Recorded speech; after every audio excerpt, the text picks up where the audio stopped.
نحمده ونصلي على رسوله الكريم اما بعد فاعوذ بالله من الشیطان الرجیم بسم اللہ الرحمن الرحیم۔ اب ہم جو ائمہ اربع یعنی 4 امام ہیں فقہ کے، ان میں جو اختلافات ہیں ان کے بارے میں بیان کرتے ہیں۔ تو اب یہ اختلافات جو تھے یہ اجتہادی اختلافات تھے، اور جب ہم اجتہاد کی بات کرتے ہیں تو ایک سوال یہ پیدا ہوتا ہے کہ جب اللہ تعالیٰ نے دین میں ہر بات واضح کر دی تو پھر اجتہاد کی ضرورت کیوں پیش آئی، جس کی وجہ سے کہ امت میں اختلاف پیدا ہوتا ہے۔ تو سب سے پہلے تو اس میں یہ بات جاننے کی ہے کہ دین کے اندر عقائد میں، اصولوں میں کوئی ابہام نہیں، کوئی کنفیوژن نہیں، اور نہ کوئی اختلاف ہے، یہ بالکل واضح ہیں۔ یہ اجتہادی اختلاف جو ہے یہ صرف فروع میں ہے، یعنی ایمانیات یا عقائد میں کوئی فرق نہیں جن کو اصول دین کہا جاتا ہے، بلکہ یہ جو اجتہادی اختلاف ہے یہ اعمال کی تفصیلات میں ہے، جیسے کہ رفع یدین کرنا ہے کہ نہیں، ہاتھ کہاں باندھنے ہیں نماز پڑھتے ہوئے، اور یہ صحابہ کرام کی جو آپس میں اختلاف رائے تھی نا، اس کا عکس ہے۔ ان اختلافات کو جاننے کے لیے جو بہترین کتاب ہے وہ شیخ الحدیث مولانا زکریا صاحب رحمۃ اللہ علیہ کی لکھی ہوئی کتاب ہے، جس کا نام ہے الاعتدال فی مراتب الرجال۔ تو اس کے اندر حضرت نے صحابہ کرام کے اختلافات کی نوعیت اور یہ سب باتیں بتائی بھی، پڑھنے والی کتاب ہے، انشاءاللہ میں ابھی پوسٹ بھی کر دوں گا ساتھ میں۔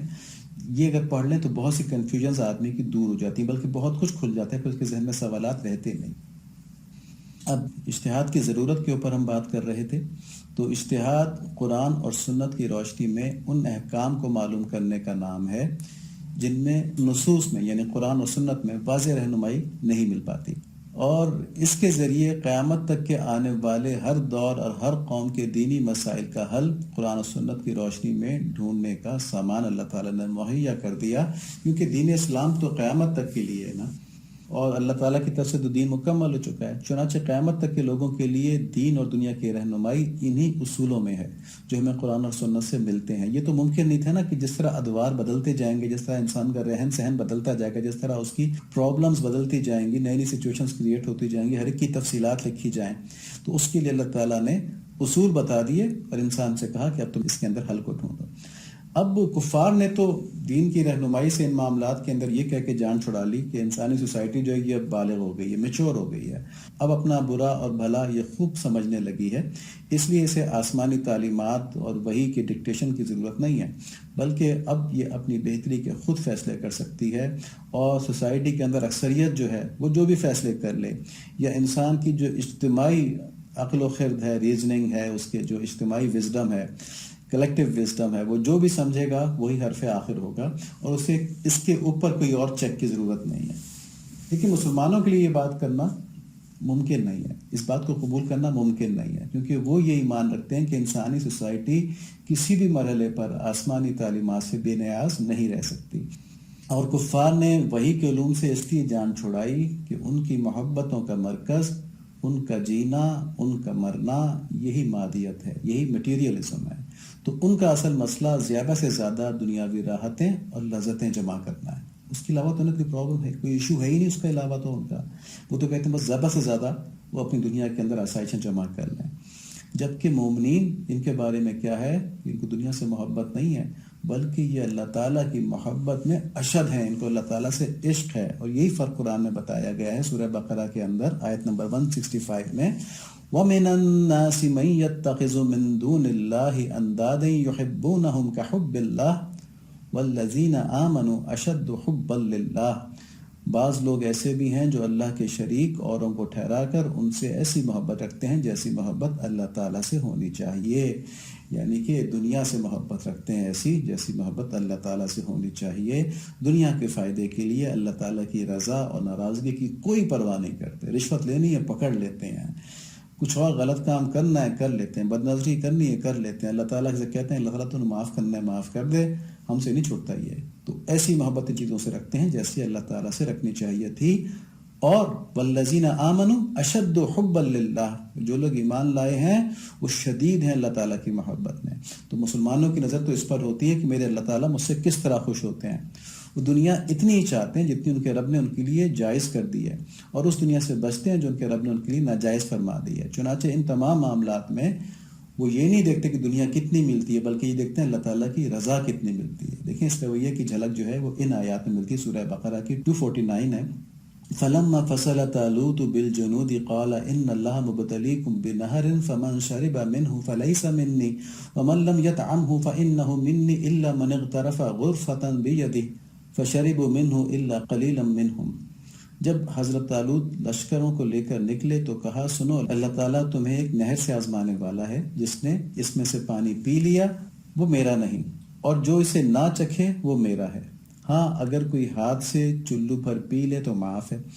لیکن سوائے چند کے باقی سب نے وہ پانی پی لیا۔ انہوں نے نہیں مانی بات اور اپنے نفس کے اور اس وقت کی پیاس کے آگے بے قابو ہو گئے اور پانی پی لیا، چنانچہ وہ طالوت علیہ السلام کے لشکر سے الگ ہو گئے، یعنی اللہ تعالیٰ کے لشکر سے الگ ہو گئے۔ تو اہل ایمان جو ہیں وہ ہر دور میں اپنے آپ کو اس بات کا محتاج سمجھتے ہیں کہ وحی کے علوم کے ذریعے سے جو اصول بتائے گئے ہیں ان سے معلوم ہو کہ دنیاوی کشش کی کون سی نہر جو ہے اس میں ان کے لیے آزمائش ہے، اور اس میں سے وہ کتنا پانی پی سکتے ہیں اور کہاں وہ مردود ہو سکتے ہیں۔ تو یہ بات ایسی ہے کہ اس کے لیے یہ ہمیشہ محتاج رہتے ہیں وحی کے علوم کے، اور اس کے لیے اجتہاد کی ضرورت ہے۔ اب ہم اجتہادی اختلاف کی طرف آتے ہیں۔ تو اہل سنت والجماعت کے جو 4 مذاہب ہیں ان کے اندر جو اختلاف پایا جاتا ہے وہ اجتہادی اختلاف ہے، اور جس میں صحیح اجتہاد کرنے والے کو 2 اجر اور غلط اجتہاد کرنے والے کو 1 اجر ملتا ہے۔ دیکھیں اس میں حدیث شریف ہے، نبی صلی اللہ علیہ وآلہ وسلم نے فرمایا جب کوئی فیصلہ کرنے والا فیصلہ دینے میں صحیح اجتہاد کرے تو اس کے لیے 2 اجر ہیں، اور اگر اس نے اجتہاد میں غلطی کی تو اس کے لیے 1 اجر ہے۔ اور صحابہ کرام نے اس طرح کے اجتہاد نبی صلی اللہ علیہ وآلہ وسلم کے دور میں بھی کیے، اور جن کے بارے میں نبی صلی اللہ علیہ وآلہ وسلم کے جو رسپانسز ہیں وہ بھی ریکارڈڈ ہیں، تو ان کو دیکھ کر آدمی یہ باتیں سمجھ سکتا ہے۔ اب اجتہاد کا اجر اس لیے ہے کہ جن باتوں میں اللہ تعالیٰ نے قرآن اور سنت میں واضح رہنمائی نہیں عطا فرمائی، اس میں یہ حکمت رکھی کہ مومنین اخلاص کے ساتھ اللہ تعالیٰ کی مرضی معلوم کرنے کی کوشش کریں، یعنی اس گنجائش سے فائدہ اٹھاتے ہوئے اپنے نفس کی پیروی نہ کریں بلکہ قرآن اور سنت کے بتائے ہوئے اصولوں کی روشنی میں حق تلاش کریں، اس سے ان کا اخلاص واضح ہوتا ہے۔ اور غلط اجتہاد پر 1 اجر اس اخلاص اور کوشش کا ہے، اور صحیح اجتہاد پر 2 اجر حق پہچاننے کا ہے، اس کا انعام ہے۔ اب یہاں پر ایک اور سوال پیدا ہوتا ہے کہ مجتہدین میں اختلاف کی نوعیت کیا ہے، اور اس سے فرقہ بندی کیوں نہیں ہوتی؟ ہم نے کہا نا یہ فرقہ واریت والی اختلاف نہیں ہے۔ تو دراصل مجتہدین جو تھے وہ سب کے سب مخلص تھے، چنانچہ ان میں نفسانی مخالفت نہیں تھی، اور نفسانی مخالفت میں اختلاف نہیں ہوتا، بلکہ ہر آدمی اپنے تکبر کی وجہ سے اپنے آپ کو ہی عقل کل سمجھتا ہے، اور ہر ناجائز اور جائز طریقے سے مخالف کو غلط ثابت کرنے کی کوشش کرتا رہتا ہے۔ تو اس وجہ سے فرقہ وارانہ اختلافات پیدا ہوتے ہیں کہ آدمی ایک دوسرے کے فرقے، جو عیسائیوں کا دیکھ رہے تھے نا اس واقعے میں کہ یہودی وزیر نے ان کے اندر مختلف فرقے بنا دیا اور ہر کوئی اپنے فرقے پہ اڑ گیا، تو یہ وہ والی چیز ہے۔ لیکن اس کے برعکس جو اجتہادی اختلاف ہوتا ہے اس میں دونوں جانب اخلاص ہوتا ہے، دونوں جانب سے لوگ ایک دوسرے کے دلائل کو گہرائی سے دیکھتے ہیں تاکہ معلوم کر لیں کہ حق کیا ہے۔ ایسا نہ ہو کہ وہ خود کسی غلطی کے اوپر ہوں اور اگلے کے پاس بہتر دلیل موجود ہو، وہ ایک دوسرے کی رائے کا احترام کرتے ہیں، اور ایسا کیوں نہ ہو، دونوں طرف کے لوگ جو ہوتے ہیں وہ قرآن اور سنت ہی کو تو دلائل بنا رہے ہوتے ہیں۔ تو فرق تو صرف ترجیح دینے کا ہوتا ہے کہ کس حدیث کو کس حدیث پر ترجیح دی جائے، کس دلیل کو کس دلیل پر ترجیح دی جائے، اور ترجیح دینے کے جو اصول ہیں یہ 4 اماموں کے مختلف ہیں، تو بس اس لحاظ سے فرق ہو جاتا ہے۔ اور یہ جو فروعی اختلافات ہیں نا، صحابہ کرام رضی اللہ تعالیٰ عنہ ان کو برا نہیں سمجھتے تھے، بلکہ ان میں ایک دوسرے کی رائے کا احترام کرتے تھے، ایک دوسرے کے پیچھے نماز ادا کرتے تھے، اور اگر کوئی شخص سوال کرنے آئے تو ایک دوسرے کے پاس مسئلے کی تحقیق کے لیے بھیج دیتے تھے، اور اپنی رائے کے اوپر شدت نہیں اختیار کرتے تھے کہ بس میں ہی ٹھیک ہوں باقی سب غلط ہیں۔ دیکھیں حضرت عمر رضی اللہ تعالیٰ عنہ سے ایک صاحب ملے اور حضرت علی رضی اللہ تعالیٰ عنہ اور حضرت زید بن ثابت رضی اللہ تعالیٰ عنہ کا فیصلہ انہیں سنایا۔ حضرت عمر رضی اللہ عنہ نے سن کے فرمایا کہ اگر میں فیصلہ کرتا تو اس کے برخلاف اس طرح کرتا، تو ان صاحب نے کہا آپ کو تو اس کا حق اور اختیار حاصل ہے، پھر آپ اپنی رائے سے فیصلہ فرما دیں۔ حضرت عمر رضی اللہ تعالیٰ عنہ نے فرمایا کہ اگر میرے پاس اللہ یا رسول اللہ صلی اللہ علیہ وآلہ وسلم کا حکم ہوتا تو میں اس کو نافذ کر دیتا، لیکن میری بھی رائے ہے اور رائے میں سب شریک ہیں، چنانچہ انہوں نے حضرت علی رضی اللہ تعالیٰ عنہ اور حضرت زید رضی اللہ تعالیٰ عنہ کے فیصلے کو برقرار رکھا۔ تو اب اس سے ہمیں کیا پتہ چلتا ہے کہ اہل سنت والجماعت کے 4 اماموں کے درمیان اختلافات اجتہادی نوعیت کے ہیں، اور یہ فرقہ واریت کے نہیں ہیں، اور یہ حضرات آپس میں محبت رکھتے تھے اور ایک دوسرے کی رائے کا احترام کرتے تھے، یہ ایک دوسرے کے مخالف نہیں تھے بلکہ ایک دوسرے کے علم کی بہت قدر کرتے تھے۔ بس ان کے اخلاص کا تقاضا یہ تھا کہ جس چیز کو وہ صحیح سمجھتے ہیں اس کو وہ کسی کی محبت کی خاطر، کسی کے ادب کی خاطر چھوڑ نہیں سکتے تھے۔ وہ سمجھتے تھے کہ اللہ تعالیٰ نے ہمیں شرح صدر دے دیا اس بات کے اوپر، تو اب لوگوں تک یہ بات پہنچانا ہمارے لیے ضروری ہے۔ لیکن وہ اپنی اجتہادی غلطی کے احتمال پر بھی یقین رکھتے تھے، چنانچہ ان سب میں آپس میں محبت تھی، ادب تھا، لڑائی نہیں تھی۔ اب اجتہاد کے شعبے کا ایک اور پہلو بھی ہے، اور وہ یہ ہے کہ عقل اللہ تعالیٰ کی ایک عظیم نعمت ہے، اور اللہ تعالیٰ نے اجتہاد کی صورت میں مسلمانوں کو عقل کی نعمت استعمال کرنے کے موقع نصیب فرمائے، اور اس کے اوپر ان کو اجر نصیب فرمانے کا موقع دیا۔ چنانچہ حدیث شریف کے اندر ہے، حضرت عائشہ رضی اللہ تعالیٰ عنہ فرماتی ہیں کہ میں نے عرض کیا، یا رسول اللہ صلی اللہ علیہ وآلہ وسلم، دنیا میں لوگوں کی فضیلت کس چیز سے ہے؟ آپ نے فرمایا عقل سے۔ میں نے عرض کیا اور آخرت میں؟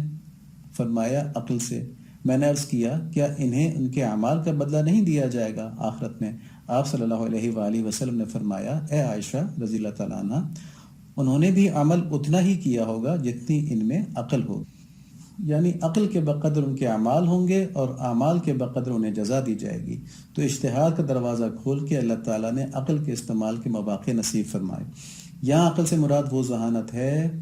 جو شریعت کے تابع ہو اور تقوی و اخلاص کی روشنی میں فکر کرنے کے قابل ہو۔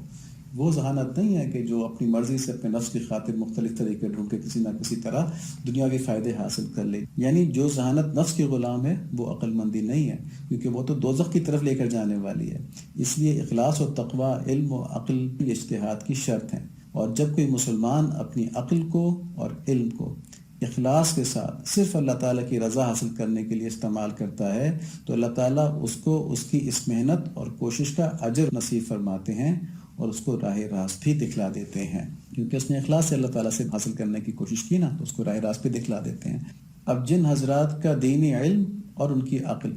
اجتہاد کی متحمل نہیں ہے، یعنی کہ وہ اس قابل نہیں کہ اجتہاد کر سکے، ان کے لیے عاجزی اختیار کرنا اور اخلاص کے ساتھ اللہ تعالیٰ کی طرف کوشش کرنا یہ اللہ تعالیٰ کی رحمت کو حاصل کرنے کا ذریعہ ہے۔ چنانچہ وہ اخلاص کی وجہ سے اپنے سے بہتر لوگوں کی برتری تسلیم کر لیتے ہیں۔ ان میں تکبر نہیں ہوتا کہ جو انہیں اس بات پر آمادہ کرے کہ ہم میں کیا کمی ہے، ہم خود کیوں اپنے دین کی راہ معلوم نہیں کر سکتے۔ اصل میں اپنے آپ کو کسی قابل سمجھنا ہی جو ہے نا، یہ نفس کے غلبے کا ثبوت ہے۔ اب مجتہد اور مقلد ان دونوں کے بارے میں قرآن شریف کی آیات کے اندر بھی اشارات موجود ہیں۔ سورہ قاف کے اندر آیت نمبر 37 ہے، ان فی ذلک لذکر لمن کان له قلب او القى السمع وهو شہید۔ ان آیات میں ہر صاحب دل کے لیے عبرت ہے، اور اس کے لیے جو دل سے متوجہ ہو کر کان لگائے اور وہ حاضر ہو۔ تو تفسیر مظہری میں اس آیت سے متعلق حضرت ابن عباس رضی اللہ تعالیٰ عنہ کا قول نقل کیا ہے کہ یہاں قلب سے مراد عقل ہے۔ تو جیسا کہ پہلے بھی بات ہوئی تھی، دین میں عقل اسے کہا جاتا ہے جو نفس کے اثر میں نہ ہو بلکہ قلب سلیم کے اثر میں ہو اور آخرت کی فکر میں لگی رہتی ہو۔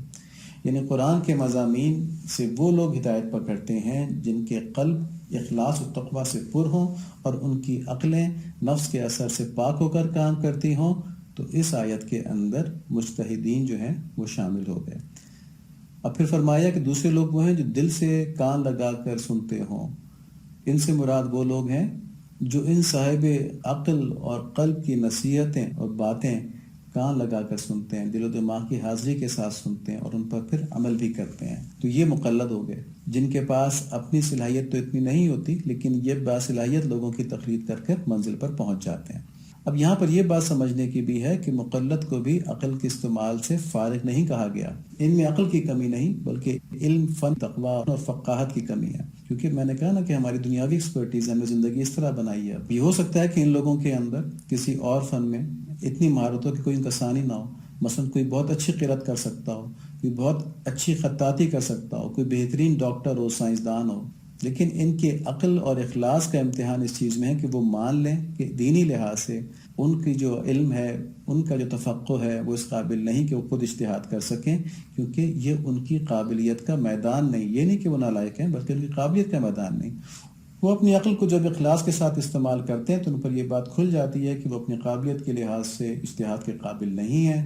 چنانچہ نفس اور شیطان سے بچنے کے لیے کسی قابل اعتماد مجتہد کی پیروی کرنا ضروری ہے۔ اب ہم جیسے لوگوں کے اعمال کی، ہمارے قلب کی، ہمارے عقل کی اور آخرت کی حفاظت اسی میں ہے کہ دینی احکام کے معاملے میں اپنے سے بہتر ماہر فن کی پیروی کریں،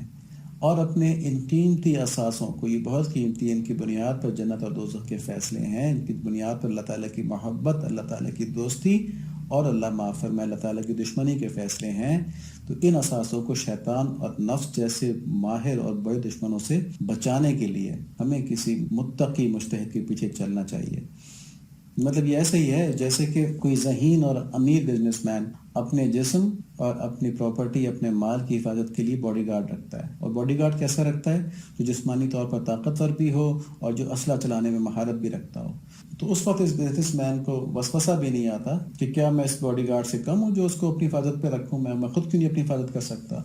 اسی لیے بڑے سے بڑے اولیاء کرام بھی فقہ کے اندر ان 4 اماموں کی تقلید کے پابند رہے اور اہل سنت والجماعت کے اندر رہے۔ بڑے بڑے اولیاء کرام، کسی کا بھی نام لے لیں، شیخ عبد القادر جیلانی رحمۃ اللہ علیہ، مجدد الافسانی رحمۃ اللہ علیہ، یہ تو حنفی تھے۔